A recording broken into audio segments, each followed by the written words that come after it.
Hello દર્શક મિત્રો, સ્વાગત છે તમારું મારી યુટ્યુબ ચેનલ સ્ટોરી સિઝનમાં। આજે આપણે આ વિડીયોમાં સાંભળીશું સિંહાસન 32 ભાગ 2।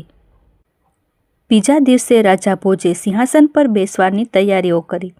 જેવા જ તેઓ સિંહાસન ઉપર બેસવા ગયા કે સિંહાસન 32ની બીજી પુત્રી ચિત્રલેખાએ તેમને રોક્યા અને કહ્યું, હે રાજન, જો તમે રાજા વિક્રમાદિત્ય જેવા ગુણવાન, પરાક્રમી અને યશસ્વી હોય તો જ આ સિંહાસન પર બેસી શકો છો। રાજાએ ચિત્રલેખાને પૂછ્યું કે વિક્રમાદિત્યમાં કયા ગુણો હતા? ચિત્રલેખાએ કહ્યું, સાંભળો। એકવાર રાજા વિક્રમાદિત્યને યોગ સાધના કરવાની ઈચ્છા થઈ। તેઓએ પોતાનું બધું જ રાજપાટ પોતાના નાના ભાઈ ભર્તૃહરિને સોંપીને સંન્યાસી બની શરીરે ભભૂત લગાવી અને જંગલમાં ચાલી નીકળ્યા। તે જંગલમાં એક બ્રાહ્મણ તપસ્યા કરી રહ્યા હતા। દેવતાઓએ પ્રસન્ન થઈને તે બ્રાહ્મણને એક ફળ આપ્યું।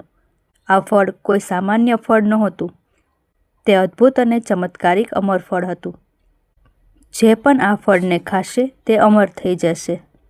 બ્રાહ્મણે તે ફળ લાવીને પોતાની પત્નીને આપ્યું।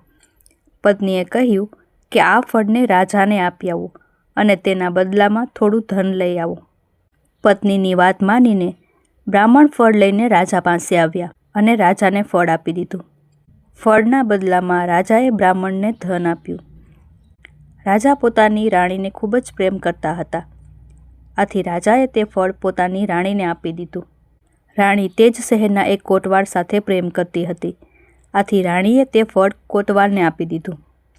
કોટવાલનું એક વેશ્યાના ઘરે આવવા જવાનું હતું, આથી તેને તે ફળ વેશ્યાને આપી દીધું। વેશ્યાએ વિચાર્યું કે હું અમર થઈને શું કરીશ, હંમેશા પાપ કર્મ જ કરતી રહીશ। સારું થશે કે હું આ ફળ રાજાને આપી દઉં। રાજા અમર થશે તો લાખો લોકોનું ભલું કરશે। આમ વિચારી તે દરબારમાં આવી અને તે ફળ રાજાને આપી દીધું। ફળ જોઈને રાજા આશ્ચર્યચકિત થઈ ગયા। તેની સામે બધા જ ભેદ ખુલી ગયા।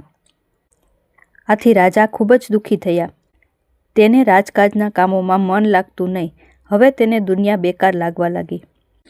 એક દિવસ રાજા કોઈને કાંઈ કહ્યા વગર જ પોતાનું બધું જ રાજપાટ છોડીને ઘરેથી નીકળી ગયા।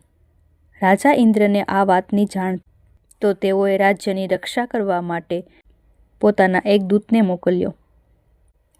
આ બાજુ રાજા વિક્રમાદિત્ય પોતાની યોગ સાધના પૂરી કરીને પાછા ફરી રહ્યા હતા। દૂતે તેને રસ્તામાં રોક્યા।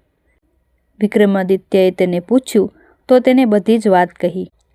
વિક્રમાદિત્યએ પોતાનો પરિચય આપ્યો, છતાં પણ દૂતે તેને જવા દીધા નહીં અને કહ્યું કે જો તમે રાજા વિક્રમાદિત્ય હોય તો પહેલાં મારી સાથે લડાઈ કરો અને મને હરાવો।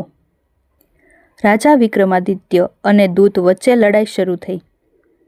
થોડી વારમાં વિક્રમાદિત્યએ દૂતને પછાડી દીધો। દૂતે કહ્યું, મને જવા દો, હું કોઈક દિવસ તમારા કામ આવીશ। આટલું કહીને પુત્રી ચિત્રલેખાએ કહ્યું, હે રાજન, શું તમારામાં એવું પરાક્રમ છે કે તમે ઇન્દ્રના દૂતને હરાવીને ગુલામ બનાવી શકો? પુતળીની વાત સાંભળીને રાજા ભોજ નિરાશ થઈ ગયા અને તે દિવસે તેઓએ સિંહાસન પર બેસવાનો વિચાર માંડી વાળ્યો।